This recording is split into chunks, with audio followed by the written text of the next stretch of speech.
안녕하세요. 저는 44세 여자입니다. 남편은 46이고 부부가 둘 다 나이를 먹을 만큼 먹었고 어른 행동을 하면서 사회에서 살아가고 있습니다. 어디 가서 막내 소리 듣는 건 양가 집안에서 뿐이지 직장을 가거나 사모임을 나가더라도 늘 윗사람 대접을 받거나 어른에 속한 나이대여서 현장을 이끌거나 책임을 지는 행동들을 많이 해야만 하는 저희였어요. 그게 늘 익숙해져서는 평상시를 그렇게 살아온 부부이기도 했고요. 하지만 이런 저희가 시댁만 가면 그렇게 애취급을 받네요. 저희 친정에서도 안 그러는데 유독 시댁에서만 말입니다. 저는 집안의 장녀라서 친정에 가더라도 밑에 있는 여동생이랑 남동생네한테는 큰 윗사람이에요. 가족이라서 회사에서처럼 격식을 갖추고 윗사람 아랫사람 차별을 두고 행동을 하는 건 절대 아니었지만 조카들도 저를 보면 큰 고모, 큰 이모라면서 불러줬고 친정 부모님도 제 체면을 살려주겠다면서 평상시엔 잔소리도 많이 하다가 명절에는 그 흔한 잔소리를 입 밖으로 꺼내질 않으셨어요. 오히려 철들어서 자기 앞가림을 잘하고 사는 어른이라고 봐주시면서 기특하다, 예쁘다 해주시니 제가 괜히 어깨가 올라가서는 좀 더 책임감 있는 언행을 하거나 행동을 하려 노력을 하게 되었죠. 그런데 저희 남편은 저하고 아주 다른 사람이었습니다. 남편뿐만 아니라 남편의 집안은 대체적으로 저희 집과 달라도 너무 달랐어요. 남편은 일단 시댁에서 가장 막내에 속한 사람이었습니다.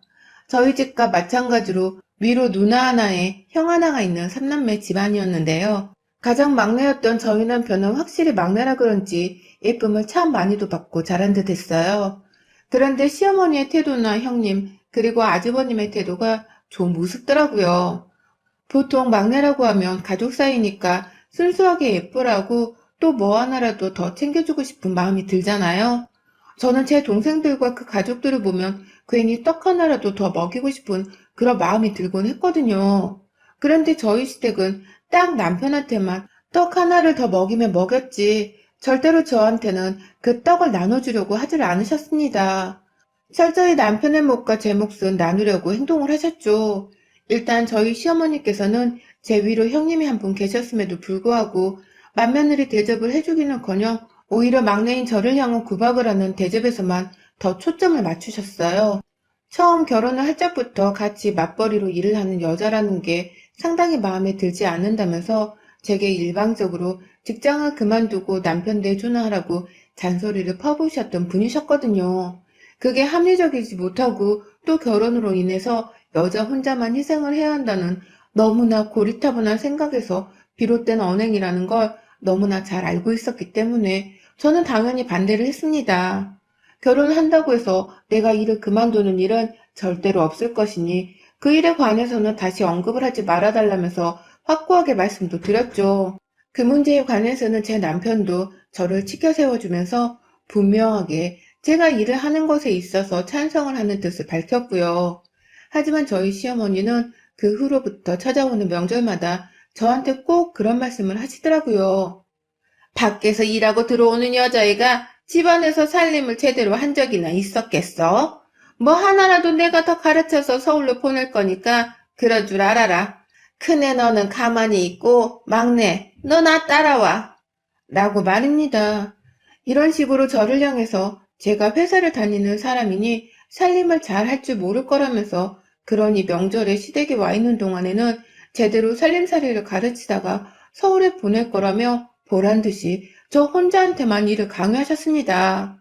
아직 형님이랑 친해지기도 전인 결혼 초부터 시어머니가 막내인 저를 잡고 구박을 하면서 시집살이를 시키는 바람에 형님은 저랑 친해져봤자 좋을 것이 없다고 생각을 한 건지 슬슬 거리를 두기 시작했고요. 급기야 나중에는 시어머니를 따라서 저한테 시집살이를 같이 시키더라고요. 막내라서 잘 모를 테니 내가 좀 가르쳐 줄게.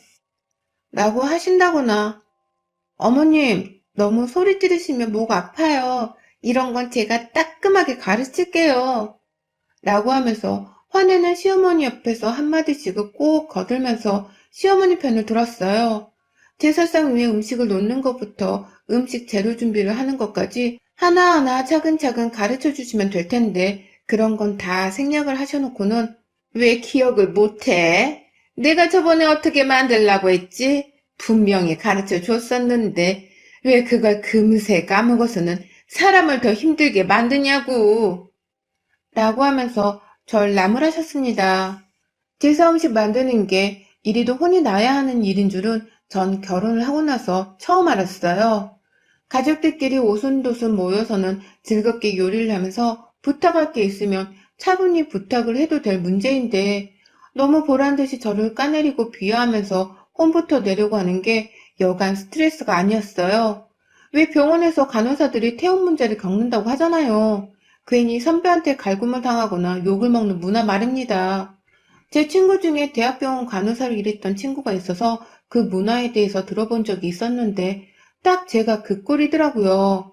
먼저 결혼했다는 이유로 윗사람 대접을 받고 싶어하는 형님으로부터의 갈굼과 미움, 그리고 그 옆에서 분위기를 쌀버르게 조종하면서 저를 가장 못살게 구는 시어머니. 두 사람의 콤비로 인해서 저의 결혼 생활은 명절마다 불난리였습니다. 저희 부부가 둘 다 좀 늦게 결혼을 한 바람에 지금이 결혼한 지 딱 5년이 되었는데요. 나이 40이 넘어서는 시댁에서 별 보잘것도 없는 사람들한테 매번 혼이 나니까 제 자존심도 너무 상했습니다. 내 친정에서 혹은 내 직장에서 사람들이 내가 이런 수모를 당하면서 시집살이를 하고 있는 걸 알긴 할까 싶기도 하고 말이죠. 저희 남편은 이 사실에 대해서 충분히 인지를 하고 있었습니다. 그리고 본인이 워낙 사랑을 받기만 하고 자란 막내였다 보니 제가 미움을 받는 걸 저만큼이나 못 견뎌하는 사람이었어요. 그래서 저 대신에 일을 도와주겠다며 혼나고 있던 부엌 안에 들어와서는 자기가 일을 거둘 테니 나무라지만 말라면서 시어머니와 형님께 말씀을 드리기도 했고요. 요즘 세상에 남자들도 제사 준비를 같이 해야 욕을 안 먹는다면서 자기가 나서서는 시아버지랑 아주버님까지 부엌에 대동을 하고 들어와서는 일을 소분해주고 도와주려 하니 제가 좀 마음이 편하긴 했습니다. 제 남편 때문에 시어머니랑 형님이 저를 향해 더 큰 소리를 내지 못하셨으니까요. 하지만 딱 그때뿐이었어요. 남편이나 집안 남자들이 부엌에서 사라지거나 제 시야에서 멀리 떨어져 있기라도 하면 너는 왜 네 남편을 꼬셔 불러와가지고는 집안을 더 복잡하게 만드는 거야?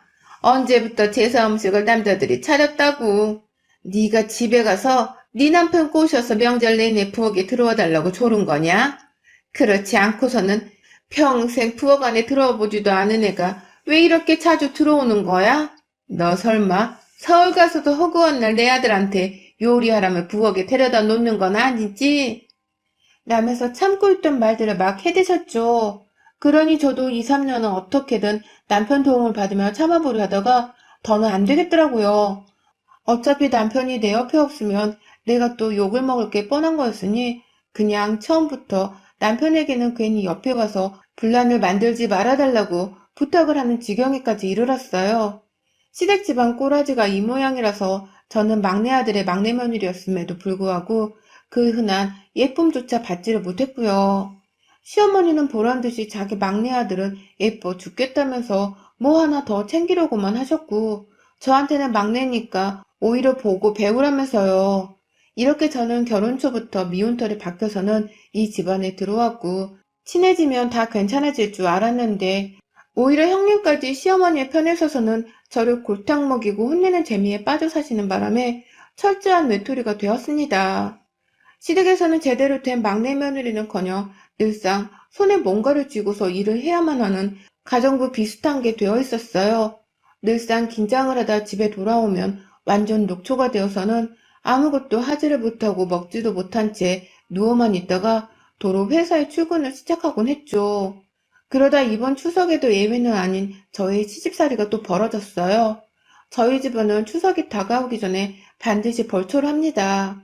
그게 추석날 성묘를 위해서이기도 하고 미리 벌초를 해놓지 않으면 조상묘지가 자손들로부터 대접을 못 받는 묘지라고 여겨진다고 해서 저희 시아버지가 아주 칼같이 벌초를 관리하셨죠. 저희 친정 집안에서는 따로 벌초를 하는 조상님 묘지가 없었던 저로서는 처음 접하는 일이었어요.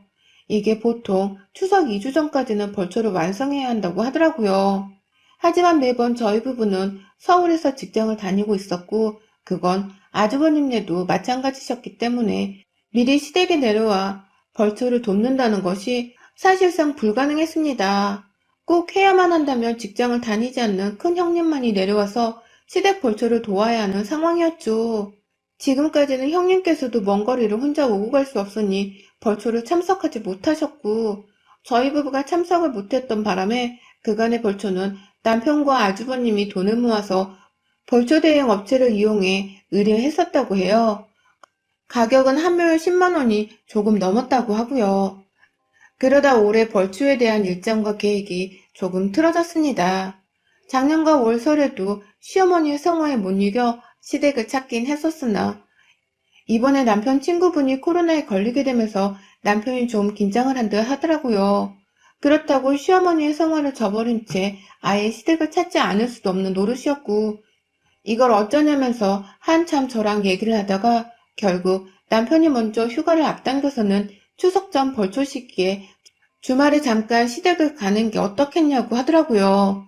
그리고 나는 추석 연휴 때는 그냥 아무것도 하지 말고 집에서 명절을 편히 보내자고 말이죠.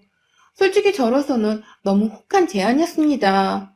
추석 명절에 시댁에 가면 시어머니 하나뿐만 아니라 형님의 시집살이도 감내를 하면서 일을 했어야 하는데 조금 더 이른 시기에 갔다 오면 명절에 모처럼 아무것도 안 하고 쉴 수 있었으니까요. 모처럼 긴 휴가가 필요한 저희 같은 사람들에겐 제사만 지내지 않을 뿐 시댁에 찾아가서 인사도 드리고 명절은 명절대로 쉴 수가 있는 것이었으니 저도 당장 그러자고 했죠. 그렇게 저희 부부는 시댁에 내려갈 계획을 세우다가 조금 이르긴 했지만 저번 토요일에 시간 여유가 있어서 이른 새벽부터 시댁으로 출발을 했어요. 내려가는 길에 형님은 정말로 이번에 간다고? 그럼 정말 추석 때 안 온다는 거야? 그럼 나 혼자 시댁에서 제사 준비를 하라는 거야? 동서는 무슨 결정을 이따위로 마음대로 해? 라면서 저를 향해 시댁에 내려가지 말라고 아주 아우성을 쳐대셨어요. 그동안 그렇게 옆에 있던 저를 명절마다 못살게 굴길래 좀 피해주겠다고 했더니만 이제 와서 일손이 부족하다며 저를 막 붙잡더라고요. 아주 뻔뻔하게 말입니다. 그러니 저도 형님의 태도가 너무 얄미워서 명절에 코로나 때문에 가지 말라는데도 가는 사람들이 욕 먹어야죠. 미리 가서 사람 없을 때 인사만 드리고 오겠다는 게 뭐 욕먹을 일인가요? 라면서 은근히 형님을 돌려가며 전화를 끊어버렸어요. 다음 명절에도 이런 식으로 우리가 바쁘면 제사 당일엔 참석을 하지 않겠다는 말까지 굳이 하면서 말입니다. 시댁에 도착하니 어머님은 이미 뾰루통한 태도셨어요. 형님이 전화를 해서는 어머님이랑 무슨 말을 하신 건지 어머님은 형님과 마찬가지로 제가 일찍 시댁에 도착한 것을 탐탁찮아 하셨습니다. 벌초만 하고서는 명절에 오지도 않을 거라고 하면서 괜히 저희 부부한테 그러면 안 된다고 하시는데 저는 그 말을 한 귀로 듣고 흘리려고만 했죠. 이러다가 확 추석마다 화가 나서 시댁에 아예 오지 않으려고 할 수도 있다는 것을 좀 알려드리고 싶었던 나머지 일부러 시어머니가 투정을 부릴 때마다 모른 척을 하면서 제 할 일을 했습니다. 그러다 늦은 오후가 되어서 남편이 바로 벌초를 나서더라고요. 그러니 저도 남편과 시아버지를 따라서 함께 벌초를 돕겠다면서 나섰습니다. 아주버님이 안 계셔서 일손이 하나 모자란 것이었으니 제가 당연스레 도와줘야겠다 생각을 한 것이었어요. 하지만 이 별다른 뜻 없이 나섰던 저의 벌초길이 지옥길이 될 줄은 꿈에도 몰랐습니다. 집을 나서서는 한 30분도 채 산을 오르지 못했던 때였어요. 저 뒤에서 막 누가 제 이름을 너무 애절하게 부르는 거예요. 순간 그 목소리를 남편이랑 제가 동시에 듣고서는 처녀 귀신 소리라도 되는 줄 알고서 소스라치게 놀랄 정도였습니다. 누구냐면서 남편도 주변을 두리번거리기 시작했고 이내 시아버지도 그 목소리를 들은 건지 아니 누가 너 이름을 부르는 것 같은데 라면서 잠시 올라온 산 주변을 살펴보시더라고요. 그리고는 이내 남편의 눈에 가장 먼저 그 목소리의 정체가 포착되었어요. 그건 바로 저희 시어머니셨습니다. 세상에 궁시렁대면서 제 이름을 부르고 따라 올라오더니만 땀을 뻘뻘 흘리고 계신 어머님이 제 남편을 비키라며 밀어내더니만 제 팔을 딱 잡으시더라고요. 넌 집에 도로 가서 밥 해야지 밥. 내가 잠시 한눈을 팔고 있는 사이에 벌초를 하겠다고 남자들을 따라 나서 그럼 나보고 혼자 니들 밥을 차려놓으라는 소리냐? 네 손으로 밥을 차려 시부모님 앞에 놔둬도 모자라 판국에 남자들 뒷공문이 쫓아와서는 등산이나 하며 팔자 좋게 놀려고 어림없는 소리 라고 하면서 말입니다. 지금 당장 밥을 해야 나중에 남편이랑 시아버지가 내려와서 드실 수 있다며 저를 막 그 비탈길에서 아래로 잡아당기는데 전 순간 제가 무슨 대단한 죄라도 지은 줄 알았습니다. 아니 어머님 말로 하세요 말로. 여기까지 다 올라왔는데 밥하러 다시 내려가자는 게 도대체 무슨 말씀이세요? 여기서 벌초도 돕고 다 끝나고 나서 밥을 하면 되잖아요. 라면서 순간 신경질적인 반응이 저도 모르게 나와버렸는데요. 어머님이 그러시대요. 벌초가 다 끝나고 어느 천년에 밥을 하냐고. 왜 이렇게 젊은 애가 말귀를 못 알아들어? 나 혼자 밥 못하니까 네가 지금 날 따라오란 소리 아니냐? 라고 말이죠. 그러니까 우리 어머님은 지금 저한테 밥 한 끼를 손수 차리라는 그 말씀을 하기 위해서 저희가 올라온 산을 쭉 따로 타고 와서는 기어코 저를 다시 끌어잡아다가 산 아래로 내려가게 하려는 것이더라고요. 다시 한번 말씀드리지만 이유는 온전히 며느리 손에 차려지는 밥을 먹기 위해서 말입니다. 자기 혼자서는 죽어도 저까지 먹게 될 그 밥을 차리기 억울하니까 하지 않겠다고 하는 시어머니의 투정을 산 한가운데서 마주해야만 했습니다. 기분이 더러워서 뭐라 말을 하려는데 어머님은 자꾸만 제 팔을 잡아당기면서 산을 내려가려고만 하셨어요. 그러니 저도 슬슬 오기가 생겨서는 절대로 안 내려가요. 여기까지 지금 힘들게 올라와서는 기분 좋게 산 경치 구경하는데 저보고 밥하러 내려가자는 게 무슨 말씀이세요? 저는 이 집 며느리로 들어온 거지 식모가 아닙니다, 어머님. 말씀 가려서 하세요. 라며 생전 처음이다시피 강하고 똑부러지게 말씀을 드렸어요. 한두 번도 아니고 시댁에 올 때마다 말씀을 왜 이렇게 차갑고 하인대하듯이 하냐면서 내가 며느리라고 우습게 보이는 거냐며 몇 마디를 더 거들면서 기분이 불쾌하다는 것을 온몸으로 표현했어요. 제 팔을 잡고 있던 시어머니의 손을 뿌리치면서 남편을 향해서는 나 진짜 왜 이런 취급까지 받아가면서 내 집도 아닌 남의 집에서 조상님께 일을 갖춰야 하는 건지 모르겠네. 나 당신 도우러 기쁜 마음으로 벌초로 왔는데 겨우 밥 한 끼 차리라는 시어머니 닥달에 이런 식으로 끌려 내려가는 게 맞는 거야? 나 이런 취급받는 거 우리 부모님께도 말씀드리고 정식으로 한번 따져 물어봐. 라면서 저희 친정 부모님까지 들먹이면서 기분 더럽다고 소리를 질렀는데요. 그러자 시아버지도 그렇고 남편도 그렇고 일 키우지 말자면서 당황하며 제게로 오시더라고요. 시아버지는 이미 시어머니께 혼자 내려가라고 여기까지 온 며느리한테 뭔 말도 안 되는 소리를 하며 따라 내려가자고 하냐면서 호통을 치고 계셨고요. 남편은 남편대로 무시하고 먼저 가자 라면서 저를 앞에 세워서는 등을 밀어주며 등반을 시키더라고요. 다행히 경사가 그리 높은 산은 아니었고 위로 올라가는 둘레길만 뺑뺑 돌면 되는 길이어서 힘든 건 없었지만 남편이 등까지 밀어주니 얼마나 제 몸이 편했는지 모릅니다. 그 뒤에서 시어머니는 여전히 시아버지랑 실랑이를 하면서 며느리를 데려가서 일을 시켜 먹어야 할 거 아니야. 내가 지금 나 혼자 가서 며느리 밥까지 차려놓으라는 거야? 라면서 여전히 시무 부리려고 하듯이 말을 하고 계셨어요. 그러니 아버님도 시어머니를 먼저 진정시켜 놓아야 벌초를 하든 뭐를 하지 않겠냐면서 그 자리에서 꼼짝없이 시어머니를 설득하며 집으로 돌아가라 벼르고 계셨고요. 그때 제가 한 방을 확 먹여버렸어요. 뒤에서 어머님은 저를 데려가겠다고 갖은 욕을 내뱉으며 밥 차리러 가자 하시는데 저는 등 떠밀어주면서 마저 산소로 가게 도와주고 있던 남편의 앞에서 자기야, 계속 밀어줘. 나 너무 재밌어. 라고 하면서 웃어버리고야 말았어요. 시어머니 들으라는 듯이 아주 쾌활한 웃음을 지으며 쭉쭉 산을 더 타고서 앞으로 나간 것이었어요. 그러니 뒤에서 어머님은 저게 웃어? 야, 너 당장 안 내려와? 라고 하며 저를 따라오려고 막 뒤에서 화를 내고 계셨는데 제가 그걸 뒤에서 보면서 남편에게 말했네요. 나 니네 집에서 이제 밥 안 먹어. 차리지도 않을 거니까 니네 엄마한테 아들 이혼남 만들기 싫으면 지금 입 다물라고 똑똑히 전해. 라고 말해줘. 웃음기를 싹 없앤 후 정색을 하면서 남편한테 이혼까지 불수할 정도로 열불이 날라고 해서 입 다물게 만들라고 시키니 남편이 그 와중에 당황을 하면서 어버버거리대요. 그래서 제가 남편을 제쳐두고서는 시어머니를 바라보며 말씀드렸습니다. 나 벌초 다 끝내고 집으로 곧장 갈 거니까 처먹고 싶은 게 있으면 혼자 먹을 것만 만들고 쳐 드세요.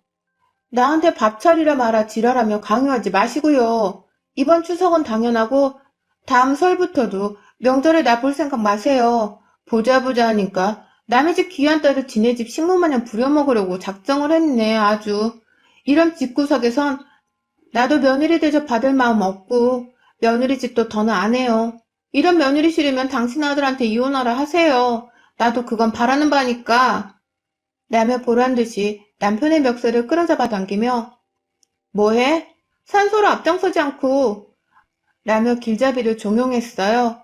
그러니 남편은 진혜 엄마한테 찍소리도 못한 채로 제 입에서 나오는 말들의 의미를 찾아보겠다고 심각한 표정으로 저만 바라보며 달래다가 저를 따라 산소로 가는 길을 도로 앞장섰고요.